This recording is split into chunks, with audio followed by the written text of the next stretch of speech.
ইবাদতের নূর, হক্কানি ওলামায়ে কেরামের নূর ওলামায়ে কেরামের চেহারার মধ্যে পাওয়া যায়।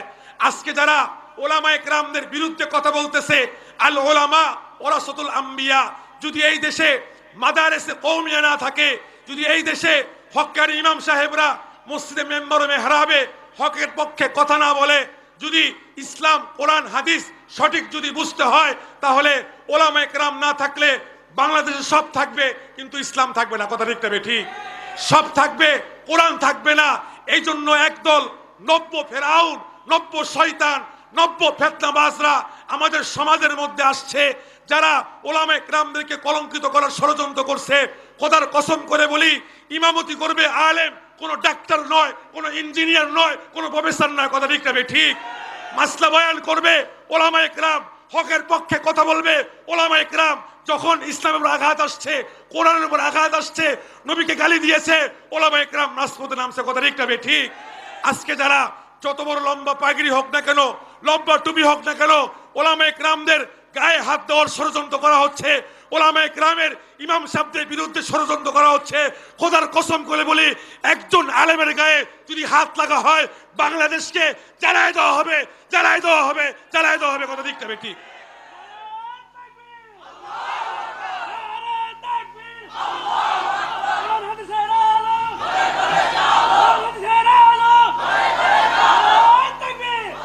এই জন্য পরিষ্কার দ্বীনের নেতৃত্ব দিবে ওলামায়ে কেরাম, নামাজ পড়াবে ওলামায়ে কেরাম, জানাজা পড়াবে ওলামায়ে কেরাম, তারাবির নামাজ পড়াচ্ছে ওলামায়ে কেরাম। সমস্ত দ্বীনি বিষয়ে আমরা জানবো কার কাছে? জোরে বলেন, জোরে বলেন, কার কাছে জানবো?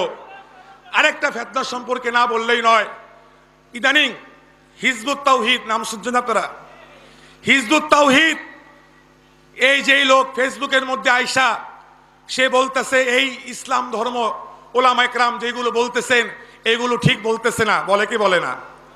যেই লোকের দাড়ি নাই, যেই লোকে মহিলার সঙ্গে পর্দা করে না, যেই লোকের লেবাস ঠিক নাই, সেই লোক আজকে হিজবুত তাওহীদের নামে এই দেশের মধ্যে ইসলামের বিরুদ্ধে কথা বলতেছে। কথা ঠিক তবে ঠিক।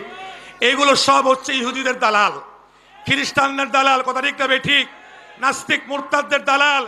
এই দেশে 95% মুসলমান। এই দেশকে আমরা 30 লক্ষ শহীদের বিনিময় আমরা স্বাধীন করেছি। যদি প্রয়োজন পড়ে নাস্তিকদের সাথে, মুরতাদদের সাথে, কাদেরদের সাথে আরেকবার যুদ্ধ হবে, আরেকবার যুদ্ধ হবে, আরেকবার যুদ্ধ হবে। কথা ঠিক তবে ঠিক। ভালো কাজ, নেক কাজ, ভালো কাজে সহযোগিতা করা, ভালো কাজে আসা, নেকির কাজ করা, এটা আল্লাহর তৌফিক ছাড়া সম্ভব না। আল্লাহ পাক যাকে তৌফিক দান করে সেই নামাজ পড়তে পারে, আল্লাহ পাক যাকে তৌফিক দান করে সেই ভালো কাজ করতে পারে, আল্লাহ পাক যাকে তৌফিক দান করে সেই মাহফিলে আসতে পারে। একজন কবি খুব সুন্দর করে বলছে, তেরি तरफ भी किसी के करम के सदके हैं, एक कदम उठते नहीं उठाए जाते हैं। যে আমরা হাঁটি হাঁটি পা পা করে মাহফিলে আসছি, এটা আসলে আমরা আনি নাই, আল্লাহ পাক আমাদেরকে নিয়ে আসছে। মাই আয়া নাহি লায়া গায়া হো, আমি আনি নাই, আমাকে নিয়ে আসা হয়েছে। এই জন্য সবাই আল্লাহর দরবারে অন্তরের অন্তঃস্থল থেকে শুকরিয়া আদায় করে সকলে জোরে সোরে বলি আলহামদুলিল্লাহ। আরো জোরে বলি আলহামদুলিল্লাহ। এই মাসটা হচ্ছে শাবান মাস। কি মাস? শাবান মাস। এর পরের মাস হচ্ছে রমজান মাস। যেহেতু আজকের মাহফিল শাবান মাস, রমজান মাসকে কেন্দ্র করে, শবে বেরাতকে কেন্দ্র করে, তো সেই বিষয়ে কিছু কথা বলবো। আমার আগের বক্তা রমজান সম্পর্কে আসরের নামাজের পরে আলোচনা করতেছিলেন। আজকে আমাদের সমাজের মধ্যে একদল লোক আসছে, তারা বলে শবে বেরাত কোরআন ও হাদিসে নাই। বলে কি বলে না? বলে। অথচ কোরআন ও কারীমের আয়াত তারা এবং আল্লাহ রাসূলের হাদিস তারা লাইলাতুম মিন নিসফি শাবান, শাবানের অর্ধেক 14 তারিখ দিন গিয়ে রাত্রে শাবান মাসে আল্লাহ রাসূল হাদিসে বলছেন যে এই পরিমাণ মানুষকে আল্লাহ পাক ক্ষমা করে। বনি কালব গোত্র, একটা গোত্র আছে বনি কালব গোত্র, সেই গোত্রের বকরির বিশাল পাল, এই বকরির বিশাল পালে বকরির যে সংখ্যা, তাদের পশমের সংখ্যা পরিমাণ মানুষকে আল্লাহ পাক এই রাত্রে মাফ করে, সুবহানাল্লাহ। এবং আল্লাহ পাক রব্বুল আলামিন বলে, ইজা কানা লাইলাতুম মিন নিসফি শাবান ফাকুমু লাইলাহা ওয়া সুমু নাহারাহা, যখন নিসফে শাবান আসে, ফাকুমু লাইলাহা, তোমরা সেই রাত্রে আল্লাহর ইবাদত করো, আল্লাহকে ডাকো, ওয়া সুমু নাহারাহা, এবং তারপরের দিন তোমরা রোজা রাখো। যে ব্যক্তি রাত্রে ইবাদত করবে, দিনে রোজা রাখবে, আল্লাহ পাক তার জিন্দেগানির সমস্ত গুনাহ খাতা মাফ করবে, সুবহানাল্লাহ বলেন। এই জন্য বাতিল সম্প্রদায় মানুষ যেন এই দিনে ইবাদত না করতে পারে, ষড়যন্ত্রমূলক তারা বলে সব রাত কোরআন হাদিসে নাই, নাউজুবিল্লাহ বলেন।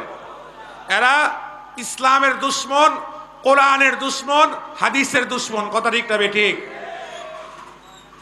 এখন একটা গুরুত্বপূর্ণ বিষয় আপনাদের সামনে আমি বলবো অল্প সময়ে। যেই রাত্রে আল্লাহ পাক এত মানুষকে মাফ করে, কোটি কোটি মানুষকে আল্লাহ পাক জাহান্নাম থেকে নাজাত দিয়ে দেয়, কিন্তু এত গুরুত্বপূর্ণ রাতেও হাদিসে আসছে এই রাত্রে আল্লাহ পাক ফেরেশতাদেরকে আল্লাহ পাক সন্ধ্যার পরের থেকেই, অন্যান্য রাত্রে শেষ রাত্রে ফেরেশতারা প্রথম আসমানে আসে, আর এই শবে রাতের রাত্রে মাগরিবের নামাজের পর থেকেই ফেরেশতারা আসমানে চলে আসে আর বলে, আলা মিন মুস্তাগফিরিন ফাস্তাগফির আলা, আলা মিন মুস্তারজিকিন ফারজুক আলা, আলা কাযা হাত্তা ইয়াতলু আল ফজর। যে প্রথম আসমান আয়েশা বলতে থাকে, কার কি দরকার আমার কাছে চাও, আমি আল্লাহ তাকে দিয়ে দিব। যার যা দরকার এই রাতে আল্লাহর কাছে চাইলে, যার সন্তান নাই আল্লাহ পাক সন্তান দিবে, যার ছেলে নাই আল্লাহ পাক ছেলে দিবে, যার রিজিকের সমস্যা আল্লাহ পাক রিজিক দান করবে। এই রাত্রে রিজিকের বাজেট করা হয়, আর সেই বাজেট পাস করা হয় শবে কদর রমজান মাসে, সুবহানাল্লাহ বলেন। এত গুরুত্বপূর্ণ রাত, এই রাত্রে আল্লাহ পাক কত মানুষকে আল্লাহ মাফ করে। আল্লাহ মাফ করার জন্য প্রথম আসমানে আল্লাহর রহমত চলে আসে, আল্লাহ বান্দাদেরকে তালাশ করে খুঁজে খুঁজে মাফ করতে থাকে। কিন্তু আল্লাহ পাক কিছু গুনাহগার, যারা কিছু গুনার কাজে অভ্যস্ত, তাদেরকে আল্লাহ পাক মাফ করে না। এই গুনাহগুলো যদি আপনারা এখন শুনেন, এখন জানেন, এখনো শবে রাত 21 তারিখ দিন গিয়ে রাত্রে, আজকে মাত্র 12 তারিখ, আমাদের হাতে আরো কমপক্ষে 10 দিন আছে, 10 দিন না হলে 9 দিন আছে, আছে না? যদি এই 9 দিন আমরা এই গুনাহগুলোর থেকে তওবা করি, অবশ্যই সেই শবে রাতের রাত্রে আল্লাহ পাক যাদেরকে মাফ করবে তাদের লিস্টের মধ্যে আল্লাহ পাক আমাদেরকে শামিল করবে, আলহামদুলিল্লাহ বলি। এই গুনাহগুলো শুনবেন নাকি? 1 নম্বর, আল্লাহ পাক রব্বুল আলামিন এই রাত্রে মাফ করবে না মুশরিক, যেই ব্যক্তি শিরিক করে। কি বলে? যেই ব্যক্তি শিরিক করে সেই ব্যক্তিকে আল্লাহ পাক এই রাত্রে মাফ করবে না। লুকমানে হাকিম তার সন্তানকে নসিহত করছে, ইয়া বুনাইয়া লা তুশরিক বিল্লাহ ইন্নাশ শিরকা লাযুলমুন আযীম। শিরিক হচ্ছে সবচেয়ে বড় গুনাহ। আল্লাহ পাক সব গুনাহ মাফ করবে, শিরিকের গুনাহ আল্লাহ মাফ করবে না। শিরিক কাকে বলে? আল্লাহ পাকের 99 গুণবাচক নাম, এর মধ্যে একটা হচ্ছে ওয়াহাব, হচ্ছে একটা কি, জোরে বলেন একটা কি? ওয়াহাব মানে দেনেওয়ালা। ওয়াহাব মানে কি? দেনেওয়ালা। আল্লাহ দেয়, আল্লাহ দাতা। যেমন আমরা দোয়ায় পড়ি না, রব্বানা লা তুযিগ কুলুবানা বা'দা ইয হাদাইতানা ওয়া হাব লানা মিন লাদুনকা রাহমা ইন্নাকা আনতাল ওয়াহ্হাব। সন্তান দেয় কে? জোরে বলেন। না পিসাব, না মাজার, না খাজা বাবা? সন্তান কে দেয়? জোরে বলেন। আল্লাহ সন্তান দেয়। সন্তান দেওয়ার মালিক আল্লাহ। সিজদা করব কারে? জোরে বলেন। ইয়া আইয়ুহাল্লাযীনা আমানু রুকউ ওয়াসজুদু ওয়া'বুদু রাব্বাকুম। রুকু করব আল্লাহকে, সিজদা করব কাকে? মাজারে সিজদা করা, মাজারে চাওয়া, পীরের কাছে চাওয়া, এটা শিরিক। কথা ঠিক না বেঠিক? এই শিরিক করা যাবে না। আরেকটা শিরিক আমাদের মাঝে আসতেছে এই আগামী 14 তারিখে। কয় তারিখে? পয়লা বৈশাখ। এটা বাঙালি সাংস্কৃতিক নামে আমাদেরকে শিরিক শিক্ষা দেওয়া হচ্ছে। কিভাবে? পয়লা বৈশাখের প্রথম দিন চারুকলার পাশে রমনা বটমূলে যাওয়া হয়, সূর্য ওঠার অপেক্ষা করা হয়। আছে না নাই? আচ্ছা, সূর্যর পূজা মুসলমানরা করে না হিন্দুরা করে? জোরে বলেন। হিন্দুরা করে। সূর্য পূজা মুসলমান করে না। মুসলমানদের সূর্য ওঠার সময় নামাজ পড়া হারাম। কথা ঠিক না বেঠিক? আসরের সময় যখন মাগরিবের সময় সূর্য ডুবে তখন নামাজ পড়া হারাম। সূর্য ঠিক মাথার উপর থাকলে তখন নামাজ পড়া কি? হারাম। আমাদের ধর্ম বিশ্বাস হচ্ছে, ধর্ম আকীদা হচ্ছে সূর্যের পূজা করা হারাম। আর আমাদের বাঙালি সন্তানরা বাঙালির নামে সূর্য উঠবে, সূর্যকে স্বাগতম জানানোর জন্য তারা ফজরের আগে তারা রমনা বটমূলে চলে যায়। কথা ঠিক না বেঠিক? সেখানে গিয়ে সূর্য উঠার অপেক্ষা করে। দরকার তো ছিল ঝাঁকে ঝাঁকে মসজিদে চইলা আসা। যখন মুয়াজ্জিন বলে আসসালাতু খায়রুম মিনান নাওম, যখন মুয়াজ্জিন বলে হাইয়া আলাল ফালাহ, হাইয়া আলাস সালাহ, আসো কামিয়াবির দিকে, আসো নামাজের দিকে। কিন্তু আমরা রমনা বটমূলে যাই। সেখানে যাওয়ার পরে একটা গানের মাধ্যমে আমরা সূর্যকে স্বাগতম জানাই, এসো হে বৈশাখ, এসো হে। আছে না নাই? এই গানটা কে গাইছে? এই গানটা কার? রবীন্দ্রনাথ ঠাকুরের গান। রবীন্দ্রনাথ ঠাকুরের গানের দুইটা বিষয়, দুইটা দিক, হয়তো ভালোবাসা, না হয় প্রার্থনা। আমরা যেটাকে আরবিতে বলি দোয়া। তুমি একজন হিন্দু, তার ধর্ম আকীদা অনুযায়ী সে প্রার্থনা করবে কার কাছে? আল্লাহর কাছে। আল্লাহর কাছে করবো না ভগবানের কাছে করব? হিন্দু কার কাছে করবে জোরে বলেন? হিন্দু ভগবানের কাছে করবে। যেহেতু রবীন্দ্রনাথ ঠাকুর হিন্দু, তার গানের পরিচয় হচ্ছে কার কাছে জোরে বলেন? এসো হে বৈশাখ। এই প্রার্থনার মধ্যে একটা শ্লোক আছে যে আগুন দিয়ে এই ধারাকে পবিত্র করবে। নাউজুবিল্লাহ বলেন। মুসলমানদের আকীদা কি? মুসলমানদের আকীদা হচ্ছে মুসলমান নাপাক হইলে ওযুর মাধ্যমে পাক হবে, গোসলের মাধ্যমে পাক হবে, তায়াম্মুমের মাধ্যমে পাক হবে। আর হিন্দুদের ধর্ম আকীদা হচ্ছে যে আগুনের মাধ্যমে পাক হবে। এই জন্য হিন্দুরা মরার পরে মানুষকে জ্বালায় দেয়। তাদের সাথে তাদের ধর্ম তারা পালন করবে, আমাদের কোনো সমস্যা নাই। কিন্তু তাদের ধর্মের সাথে মুসলমানদেরকে মিলাই দেওয়া হচ্ছে, এটা শিরিক। এরপরে আসেন, যখন মঙ্গল শোভাযাত্রার নামে যখন মিছিল বের হবে, এই মিছিলের নেতৃত্ব দেয় পেঁচা। কি দেয়? পেঁচা। এই পেঁচার সাথে মুসলমান ধর্মের কোনো কি নাই, সম্পর্ক নাই। তাদের ধর্ম আকীদা হচ্ছে তাদের 33 কোটি দেবী, এর মধ্যে একজন দেবীর নাম হচ্ছে লক্ষ্মী দেবী। নাম কি? লক্ষ্মী দেবী। এই লক্ষ্মী দেবী তাদের আকীদা হচ্ছে, হিন্দুদের আকীদা, এই লক্ষ্মী দেবী হচ্ছে ভালো এবং খারাপের কি মালিক। নাউজুবিল্লাহ বলেন। আর আমাদের আকীদা ভালো খারাপ কার হাতে জোরে বলেন? জোরে বলেন কার হাতে? আল্লাহর হাতে। আর এই লক্ষ্মী দেবীর 6 মে এই লক্ষ্মী দেবী আইসা এই পেঁচার মধ্যে বসবে, লক্ষ্মী দেবী মিছিলের নেতৃত্ব দিবে, তার মাধ্যমে সারা বাংলাদেশে সবসময় ভালো আসবে। নাউজুবিল্লাহ বলেন। এটা শিরিক না? জোরে বলেন। শিরিক। এই জায়গায় বেহায়াপনা, জিনা, অশ্লীল হয়। এই জন্য যে ব্যক্তি শিরিক করবে, যে ব্যক্তি মাজারে যাবে, পীরকে সেজদা করবে, এই জন্য আমরা স্পষ্ট ভাষায় বলি, যারা এই দেশের মধ্যে যারা ভণ্ডামি শুরু করছে, আপনি বলেন দেওয়ানবাগী বলেন, আটরশি বলেন, সুরেশ্বরী বলেন, চন্দ্রপুরী বলেন, এনায়েতপুরী বলেন, যত ল্যাংটা বাবা, তালা বাবা, যত বাবা আছে, সব বাবারা মুসলমানদের ইমানকে ধ্বংস করার ষড়যন্ত্র করছে। কথা ঠিক না বেটি? এটা শিরিক। এটা কি জোরে বলেন? দিবে কে জোরে বলেন? বলেন যে কে দিবে জোরে বলেন? এই জন্য সবাই রাত্রে আল্লাহ পাক সকলকে মাফ করবে, কিন্তু একজন মুশরিককে আল্লাহ পাক কি করবে না? জোরে বলেন।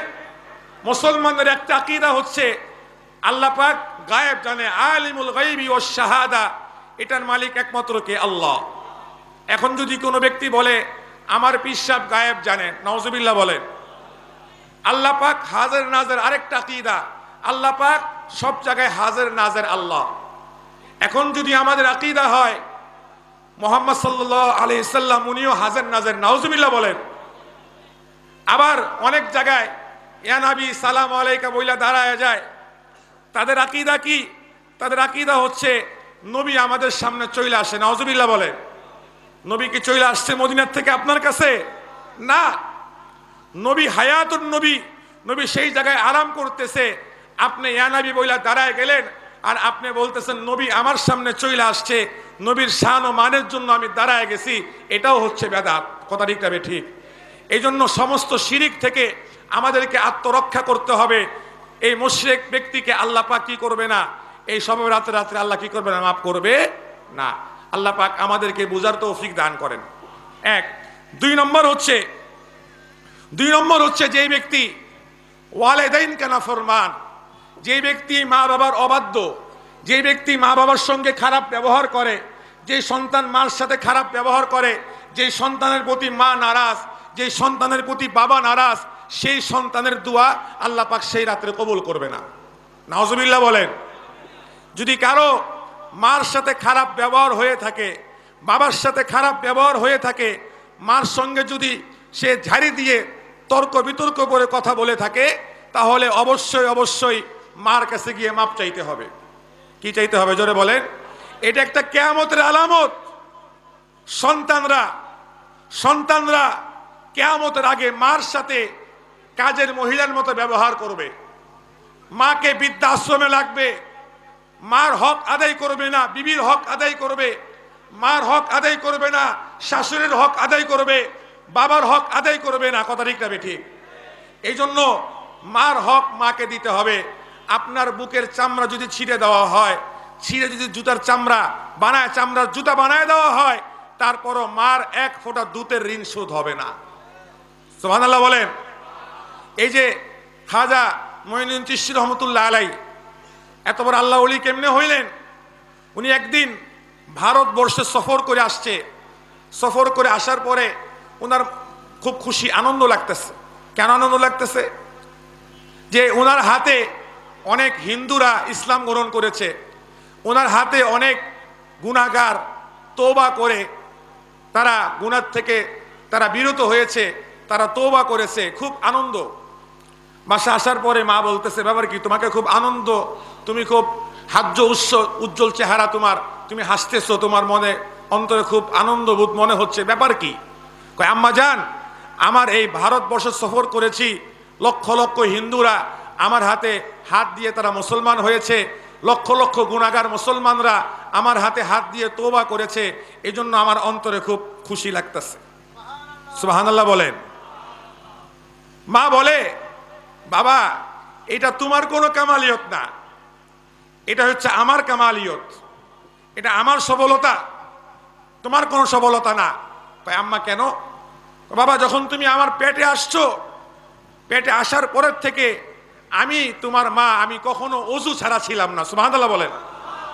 কখনো আমি কোরআন শরীফ তেলাওয়াত আমি বাদ দেই নেই, জিকির আজকার আমি বাদ দেই নেই। আর তুমি জন্ম হওয়ার পরে যখন তুমি আমার কাছে দুধ চেয়েছো, আমি তোমাকে আমার দান স্তন দিয়ে দুধ পান করাইছি ওযু অবস্থায়। কঠিন শীতের রাত্রে তুমি দুধ চেয়েছো, আমি আগে গিয়ে ওযু করেছি, ওযু করার পরে আমি তোমাকে দুধ পান করাইছি। আর এখনকার মা বোনেরা টিভি দেখে আর দুধ খাওয়ায়, আছে না নাই? বাচ্চা আসার পরে বেপরদা হয়ে রাস্তায় ঘুরে, বাচ্চা আসার পরে ডিশ দেখে, বাচ্চা পেটে আসার পরে সে বিভিন্ন গুনার কাজ করে। যেভাবে বাচ্চার 5 মাস পরে বাচ্চাকে হায়াত দেওয়া হয়, যেই মা বাচ্চা পেটে নিয়ে গুনাহ করবে, এই গুনার আসর বাচ্চার মধ্যে পড়বে। কথা ঠিক না ঠিক?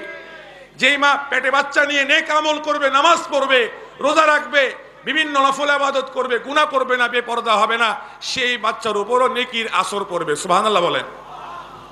তো মা বাবার অবাধ্য হওয়া যাবে না। ওয়ালা তাকুল্লাহুমা উফিন, মাকে বিরক্ত সুরে উপশব্দ বলা যাবে না, কথা ঠিক আছে?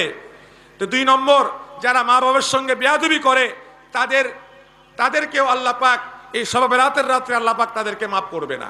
মনে আছে? কয়টা হইল? 2টা। 3 নম্বর, জিনাকার, যে ব্যক্তি কি করে? জিনা করে, বেবিচার করে। জিনার অনেকগুলো পদ আছে, যেমন রোজা অবস্থায় চোখের জিনা দেখা। চোখের জিনা কি? দেখা। মুখের জিনা কি? মিথ্যা কথা বলা, পরনিন্দা করা, গীবত করা, ধোঁকাবাজি খাওয়া, প্রতারণা করা, মালের মধ্যে ভেজাল দেওয়া, কথা ঠিক না বেঠিক? এইভাবে হাতের জিনা ধরা, এই যত প্রকারের জিনা আছে সমস্ত জিনার থেকে যারা তওবা করবে আল্লাহ পাক তাদেরকে সেই রাত্রে মাফ করবে। সুবহানাল্লাহ বলেন। 4 নম্বর, কিনা রাখনে ওয়ালা, যার মধ্যে হিংসা আছে। কি আছে? ওয়ামিন শাররি হাসিদিন ইজা হাসাদ, যার মধ্যে অহংকার আছে, যার মধ্যে তাকাব্বুরি আছে, যে মানুষকে মানুষ মনে করে না, যার মধ্যে টাকার অহংকার, ক্ষমতার অহংকার, রাষ্ট্রের অহংকার, পাওয়ারের অহংকার, যত প্রকারের অহংকার আছে, অহংকার ব্যক্তিকে আল্লাহ পাক সেই রাতে মাফ করবে না। কথা ঠিক না ঠিক? এরপরে আসেন, যে ব্যক্তি বেশি বেশি মদ পান করে। কি পান করে? জোরে বলেন, কি পান করে? সবসময় মদ পান করে, বিয়ার পান করে, ইয়াবা খায়, নেশাগ্রস্ত হয়, সেই ব্যক্তিকে আল্লাহ পাক সেই রাত্রে মাফ করবে না। যারা বেশি বেশি মদ পান করে তাদেরকে আল্লাহ পাক মাফ করবে না।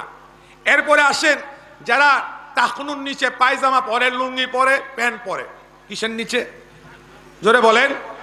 আচ্ছা, টাকনুর নিচে পায়জামা পরা, লুঙ্গি পরা, এটা কি শুধু মসজিদে আসলে নামাজ পড়তে এলে কি প্যান্ট পাল্টাইতে হবে, না এটা সব সময়ের জন্য? জোরে বলেন।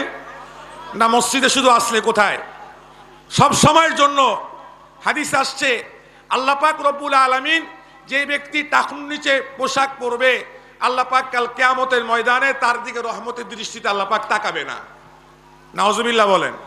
তার সাথে আল্লাহ পাক কথা বলবে না, আল্লাহ পাক তাকে ক্ষমা করবে না, আর তার এই জায়গাটা আল্লাহ পাক জাহান্নামের আগুনে পড়াবে, সেই টাকনুর জায়গাটা। এই জন্য আমরা টাকনুর উপর কাপড় রাখবো তো ইনশাআল্লাহ। এদেরকে আল্লাহ পাক সেই রাত্রে মাফ করবে না, যারা টাকনুর নিচে সবসময় কাপড় পরে। এবং এরপরে বলতেছে, যারা আত্মীয়তার সম্পর্ক ছিন্নকারী, যারা আত্মীয়তার সম্পর্ক যারা ছিন্ন করে তাদেরকেও আল্লাহ পাক এই রাত্রে মাফ করবে না। এই জন্য এই গুনাহগুলো যারা করে, যারা এই গুনার মধ্যে যারা থাকে, আল্লাহ পাক রব্বুল আলামিন তাদেরকে এই রাত্রে মাফ করবে না। আর যারা নেকি করবে তাদের জন্য আল্লাহ পাক এই মাসে, রমজান মাসে কয়েকটা সুসংবাদ আল্লাহ পাক রাখছে। এই শাবান শব্দটা যদি আমরা লক্ষ্য করি, শাবান শব্দ লিখতে লাগছে 5টা শব্দ। কয়টা? জোরে বলেন, কয়টা? 5টা। শিন, আইন, বা, আলিফ, নুন। শাবান। শাবান শব্দের অর্থ হচ্ছে ছড়ায়া দেওয়া, ছিটায়া দেওয়া। আর শাবানের 5টা হরফ, এই প্রত্যেকটা হরফের দ্বারা আল্লাহ পাক একটা দিকে ইশারা করছেন। ওলামায়ে কেরাম এর ব্যাখ্যা কিতাবের মধ্যে নিয়ে আসছেন। শাবান, শিন দ্বারা উদ্দেশ্য শরীফ, সুরফুন, সম্মান। যে ব্যক্তি শাবান মাসে ইবাদত করবে আল্লাহ পাক তার সম্মানকে বাড়ায় দিবে। সুবহানাল্লাহ বলেন। 2 নম্বর, উলুউন, আইন, ওয়ারাফানাহু মাকানান আলিয়া। যে ব্যক্তি এই মাসে ইবাদত করবে, রমজান মাসে ইবাদত করবে, আল্লাহ পাক তাকে জান্নাতের উঁচা মাকাম দান করবে। সুবহানাল্লাহ বলেন। এরপরে আসেন শাবান, বা দ্বারা বিররুন, নেকি। যে ব্যক্তি এই মাসে নেকি বেশি বেশি করবে। এরপর আসছে আলিফ, আলিফ দ্বারা উলফত, মহব্বত। যদি 5 ওয়াক্ত নামাজ মসজিদে পড়তে আসে, একে অপরের সঙ্গে মহব্বত পয়দা হয়। কথা ঠিক না? হয় কি হয় না? সালাম হয়, কালাম হয়। যারা ইবাদত করবে পরস্পর মুসলমানদের মধ্যে উলফত, মহব্বত আল্লাহ পাক দিয়ে দিবে। এরপরে হচ্ছে নূর, নুন। নুন শব্দ দ্বারা নূরকে বোঝানো হচ্ছে আলো। যারা ইবাদত করে, ইবাদত গুজার ব্যক্তিদের চেহারার মধ্যে ইবাদতের একটা আলো থাকে, নূর থাকে। থাকে কি থাকে না? আর যারা গুনাহ করে তাদের মধ্যে গুনার একটা কালিমা থাকে। আজ থাকে কি থাকে না? দেখেন, নূরের ইবাদত, এই কথা বলে আমি শেষ করব। নূর মানে আলো। নূর মানে কি? আলো। এক ইমাম সাহেব উনি লক্ষ্য করছে গ্রাম এক মসজিদে, এখন তো মসজিদে লাইটের সব আছে, এক সময় লাইট ছিল না। উনি লক্ষ্য করছে মাগরিবের সময় হঠাৎ করে মসজিদ আলোকিত হয়ে গেছে, এশার সময় মসজিদ হঠাৎ করে আলোকিত হয়ে গেছে, ব্যাপার কি? পরের দিন লক্ষ্য করে রয়েছে যে কে ঢোকার পরে মসজিদটা আলো হয়, আমি লক্ষ্য করব। তো মাগরিবের সময় দেখে একজন যুবক সে মসজিদে ঢোকার পরেই মসজিদটা আলোকিত হয়ে গেছে। ইমাম সাহেব নামাজ শেষ করে সেই যুবককে তার কামরায় নিয়ে গেছে আর বলল, ভাই তুমি ঢোকার পরে মসজিদ আলোকিত হয়েছে, ব্যাপার কি? আমি এটা তো আমিও জানি না। তো বলো তুমি কি কি আমল করছো? আমি তো এমন কোনো আমল করি নাই, এই নামাজ পড়ি, এই স্বাভাবিক আসা যাওয়া করি। তো ইমাম সাহেব বলল, তুমি গত 2 দিনের সারাদিন কি করছো, 2 দিনের আমাকে একটা কি দাও, একটা লিস্টি দাও, এই সময় এই কাজ করছো, এই এই ইত্যাদি। তো সে বলে, আমি এই কাজ করছি, এর মধ্যে একটা কাজ করছি, আমি শুনেছি ইসমাইল শহীদ রহমতুল্লাহি আলাই এই রাস্তা দিয়ে যাবে, বালাকোটের যুদ্ধে যাবে লড়াই করতে। ইসমাইল শহীদ এমন ব্যক্তি যে ইসমাইল শহীদ রহমতুল্লাহি আলাই এমন আল্লাহওয়ালা, উনি বালাকোটের ময়দানে যুদ্ধ করতেছে, যুদ্ধ অবস্থায় এক শয়তান আল্লাহ নবীকে গালি দিয়েছে আর উনি কসম খেয়েছে, আল্লাহ এই শয়তানকে যতদিন পর্যন্ত আমি হত্যা না করি, আল্লাহ আপনি আমাকে মৃত্যু দিয়েন না। লড়াই করতে করতে এক পর্যায়ে তার মাথার মস্তককে, তার মাথাকে 2 টুকরা করে দেওয়া হওয়ার পরেও মাথাবিহীন সে দৌড়ায়া সেই কুরাঙ্গারকে হত্যা করার পরে মারা গেছে। আল্লাহু আকবার বলেন জোরে। এমন আল্লাহওয়ালা উনি ছিলেন। উনি যখন সেই রাস্তা দিয়ে যাইতেছিলেন, সেই যুবক উনাকে এক নজর দেখার জন্য দাঁড়ায়া ছিল, আর ইসমাইল শহীদ রহমতুল্লাহ আলাইহির একটা নজর, একটা দৃষ্টি তার দিকে পড়ছে।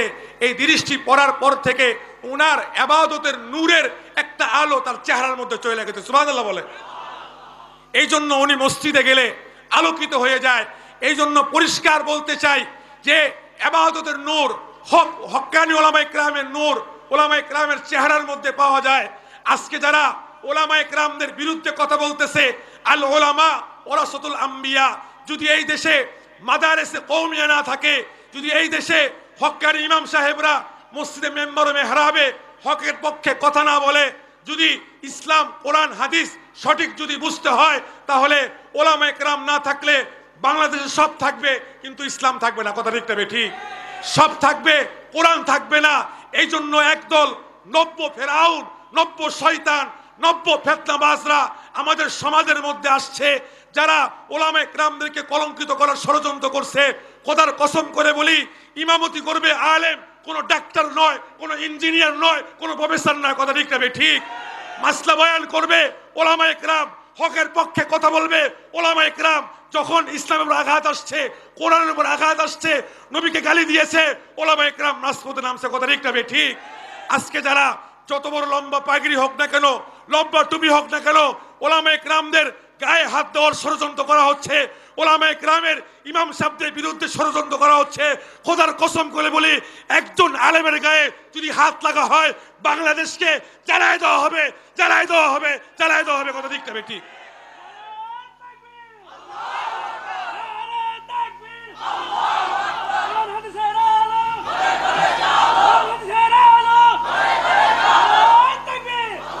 এই জন্য পরিষ্কার দ্বীনের নেতৃত্ব দিবে ওলামায়ে কেরাম, নামাজ পড়াবে ওলামায়ে কেরাম, জানাজা পড়াবে ওলামায়ে কেরাম, তারাবির নামাজ পড়াচ্ছে ওলামায়ে কেরাম। সমস্ত দ্বীনি বিষয়ে আমরা জানবো কার কাছে? জোরে বলেন, জোরে বলেন, কার কাছে জানবো? আরেকটা ফিতনা সম্পর্কে না বললেই নয়। ইদানিং হিজবুত তাওহীদ নাম শুনছেন আপনারা? হিজবুত তাওহীদ, এই যেই লোক ফেসবুকের মধ্যে আইসা সে বলতেছে এই ইসলাম ধর্ম ওলামায়ে কেরাম যেগুলো বলতেছেন এগুলো ঠিক বলতেছে না, বলে কি বলে না? যেই লোকের দাড়ি নাই, যেই লোকে মহিলার সঙ্গে পর্দা করে না, যেই লোকের লেবাস ঠিক নাই, সেই লোক আজকে হিজবুত তাওহীদের নামে এই দেশের মধ্যে ইসলামের বিরুদ্ধে কথা বলতেছে। কথা ঠিক তবে ঠিক। এইগুলো সব হচ্ছে ইহুদিদের দালাল, খ্রিস্টানদের দালাল। কথা ঠিক তবে ঠিক। নাস্তিক মুরতাদদের দালাল। এই দেশে 95% মুসলমান। এই দেশকে আমরা 30 লক্ষ শহীদের বিনিময় আমরা স্বাধীন করেছি। যদি প্রয়োজন পড়ে নাস্তিকদের সাথে মুরতাদদের সাথে, কাদেরদের সাথে আরেকবার যুদ্ধ হবে, আরেকবার যুদ্ধ হবে, আরেকবার যুদ্ধ হবে। কথা ঠিক না বেটি?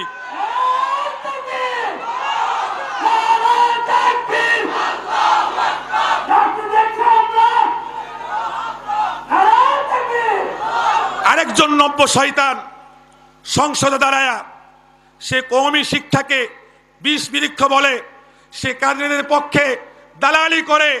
স্পষ্ট ভাষায় বলতে চাই, কাদিনীদের কাদিনী থাকবে, আমাদের কোনো সমস্যা নাই, কিন্তু অমুসলিম হিসাবে। কি হিসাবে? জোরে বলেন, জোরে বলেন, কি হিসাবে থাকবে? অমুসলিম হিসাবে থাকবে। তারা ইসলামের নাম ব্যবহার করতে পারবে না, তারা ইমানের, তাদের ইমান নেই, তারা বেঈমান। কথা ঠিক যাবে? ঠিক। এই জন্য যারা তাদের পক্ষে দালালি করবে, তাদের পক্ষে সংসদে কথা বলবে, স্পষ্ট ভাষায় বলতে চাই, যারা কাদিনী কাফের, যারা তাদেরকে কাফের মনে করে না, তারাও কাফের। কথা ঠিক যাবে? তাদেরকে যারা কাফের মনে করেন তারাও কি? কাফের। যেন আমাদের নবী শেষ নবী, এই নবীকে মানতে হবে, এই নবীকে পরিপূর্ণ খাতামুন নবীন মানতে হবে।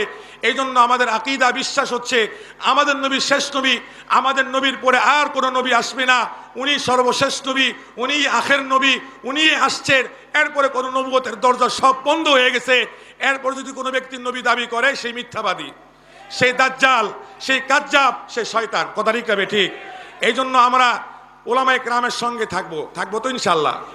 যদি আপনার ইমানকে রক্ষা করতে চান, যদি ইমান ঠিক করতে চান, তাহলে ওলামায়ে কেরামের সোহবতে আপনাকে থাকতে হবে। বর্তমান জমানায় চতুর্মুখী ইমানকে ধ্বংস করার চতুর্মুখী ষড়যন্ত্র করা হচ্ছে। কখনো দেওয়ানবাগির নামে, কখনো আত্মসীন নামে, কখনো আহলে হাদিসের নামে, কখনো বিভিন্ন সাদিয়া ফেরকার নামে, যত ধরনের ফেরকা, কখনো হিজবুত তাওহীদের নামে, কখনো বিভিন্ন মানুষের ইমানকে ধ্বংস করার ষড়যন্ত্র করা হচ্ছে। এই জন্য আপনাদের সৌভাগ্য, পাশে লালবাগ মাদ্রাসা, পাশে বড় কাটরা মাদ্রাসা, পাশে ফরিদাবাদ মাদ্রাসা, পাশে যাত্রাবাড়ি মাদ্রাসা, এই হক্কানি ওলামায়ে কেরাম যারা আছেন, তাদের সোহবতে গিয়ে, পাশে ঢালকানগর মাদ্রাসা, তাদের সোহবতে গিয়ে তাদের থেকে আপনারা দিন শিখবেন, দিন জানবেন। কোনো বাতিলের কোনো কথার উপর আপনারা বিশ্বাস করবে না, তাহলে আপনাদের ইমান ঠিক থাকবে, আমল ঠিক থাকবে। আর যদি ইমান নিয়ে আমরা মরতে পারি, হইতে পারে আল্লাহ পাক গুনার কারণে আমাদের কিছু শাস্তি ভোগ করতে হইতেই পারে, কিন্তু আল্লাহ পাক এক পর্যায়ে আমাদেরকে শাস্তি দিয়ে আল্লাহ পাক চিরস্থায়ী জান্নাত আমাদেরকে দিবে। সুবহানাল্লাহ। আল্লাহ পাক আমাদের সকলকে কথাগুলো বোঝা, আমল করার তৌফিক দান করুন।